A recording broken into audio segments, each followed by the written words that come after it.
جاگ بابا کا سر آیا بابا تمہارا آیا بابا تمہارا آیا گیا وقت نیند کا جاگ سکینہ جاگ بابا کا سر آیا جاگ سکینہ جاگ بابا کا سر آیا سینے پہ سونے والی مٹی پہ سو گئی مٹی پہ سو گئی بابا کو روتے روتے جو خاموش ہو گئی جو خاموش ہو گئی اب مر کا دیکھ سکینہ اب مر کا دیکھ سکینہ پہ سجاد نے کہا جاگ سکینہ جاگ بابا کا سر آیا جاگ سکینہ جاگ بابا کا سر آیا بی بی کرو سلام ادب کا مقام ہے ادب کا مقام ہے ادب کا مقام ہے بی بی تیرے سرانے شہ تش ناکام ہے شہ کش ناکام ہے تش ناکام ہے اے جان جلدی بدلو اے جان جلدی بدلو یہ کرتا پھٹا ہوا جاگ سکینہ جاگ بابا کا سر آیا جاگ سکینہ جاگ بابا کا سر آیا بابا کو ڈھونڈتی تھی سکینہ اٹھو اٹھو سکینہ اٹھو اٹھو راتوں کو جاگتی تھی سکینہ اٹھو اٹھو سکینہ اٹھو اٹھو لو آ گئے ہیں بابا لو آ گئے ہیں بابا اے جان جاگ جا جاگ سکینہ جاگ بابا کا سر آیا جاگ سکینہ جاگ بابا کا سر آیا بابا کے پاس سونا نہ سونا زمین پر نہ سونا زمین پر رکھو لبوں کو لب پر سبھی کو زمین پر سبھی کو زمین پر آدھا کے گڑ کیوں کا آدھا کے گڑ کیوں کا زمانہ گزر گیا جاگ سکینہ جاگ بابا کا سر آیا جاگ سکینہ جاگ بابا کا سر آیا پیغام روز دیتی تے امو کے نام تو امو کے نام تو روتی تھی یاد کر کے انہیں صبح و شام تم انہیں صبح شام کو جاگو کے جا رہے ہیں جاگو کے جا رہے ہیں جہاں سوتے ہیں چچا جاگ سکینہ جاگ بابا کا سر آیا جاگ سکینہ جاگ بابا کا سر آیا کس طرح سوئی بالی سکینہ نہ پوچھئے سکینہ نہ پوچھئے رنجو علم سے پڑتا ہے سینہ نہ پوچھئے سینہ نہ پوچھئے سینہ نہ پوچھئے جاگی نہ پھر کبھی وہ جاگی نہ پھر کبھی وہ بہت مان دی صدا جاگ سکینہ جاگ بابا کا سر آیا جاگ سکینہ جاگ بابا کا سر آیا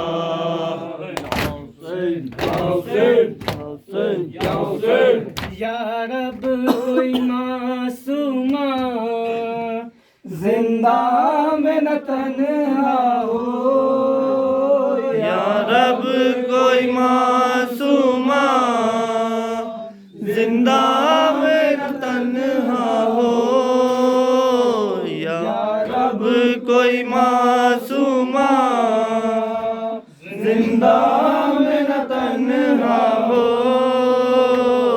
یا رب کوئی معصومہ زندہ میں نہ تنہا ہو، یا رب کوئی معصومہ زندہ میں نہ تنہا ہو، یا رب کوئی معصومہ زندہ میں نہ تنہا ہو،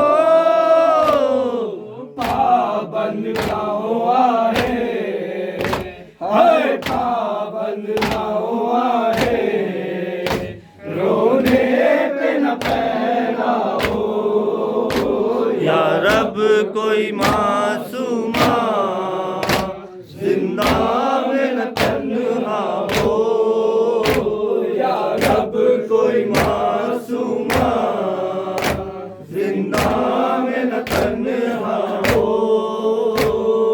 تھی جس کو نیند آتی شبیر کے سینے پر، تھی جس کو نیند آتی شبیر کے سینے پر، زندہ در زندہ ہے، زندہ در زندہ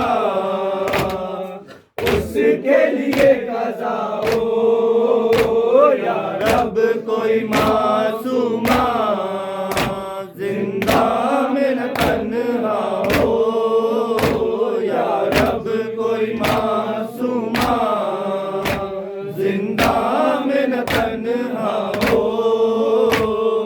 زندانوں سے آتی تھی آواز چکنے کی، زندانوں سے آتی تھی آواز چکنے کی، جیسے کہ سکینہ کو، ہر جیسے کہ سکینہ کو ہر زندان رو رہا ہے، یا رب کوئی معصومہ زندہ میں نہ تنہا ہو، یا رب کوئی معصومہ زندہ میں نہ تنہا ہو، ٹکرائے نہ وہ کیوں کر زندہ کی دیواروں سے، ٹکرائے نہ وہ کیوں کر زندہ کی دیواروں سے، بھائی سے اور پھوپھی سے، ہر بھائی سے اور پھوپھی سے کس کو جدا کیا ہو، یا رب کوئی معصومہ زندہ میں نہ تنہا ہو، یا رب کوئی معصومہ زندہ میں نہ تنہا ہو، زندانوں میں اے نظفی یاد آئی سکینہ کی، زندانوں میں اے نظفی یاد آئی سکینہ کی، دل رو رو کہہ رہا ہے، ہائے دل رو رو کہہ رہا ہے، اب نہ اجالا ہو، یا رب کوئی معصومہ زندہ میں نہ تنہا ہو، یا رب کوئی معصومہ زندہ میں نہ تنہا ہو، یا حسین یا حسین یا حسین یا حسین یا حسین یا حسین یا حسین یا حسین یا حسین یا حسین یا حسین یا حسین یا حسین یا حسین یا حسین یا حسین یا حسین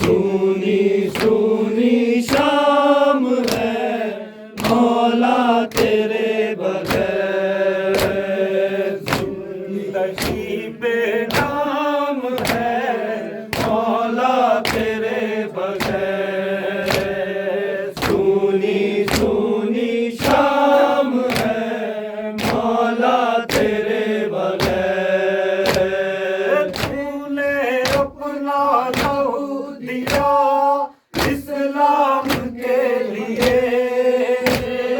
تو نے اپنا لہو دیا اسلام کے لیے، اسلام کا تمام ہے مولا تیرے بغیر، سونی سونی شام ہے مولا تیرے بغیر، ہر مومن کو یقین ہے اور یہ کہتے ہیں، ہر مومن کو یقین ہے اور یہ کہتے ہیں، یہ آقا قرآن ہے مولا تیرے بغیر، سونی سونی شام ہے مولا تیرے بغیر،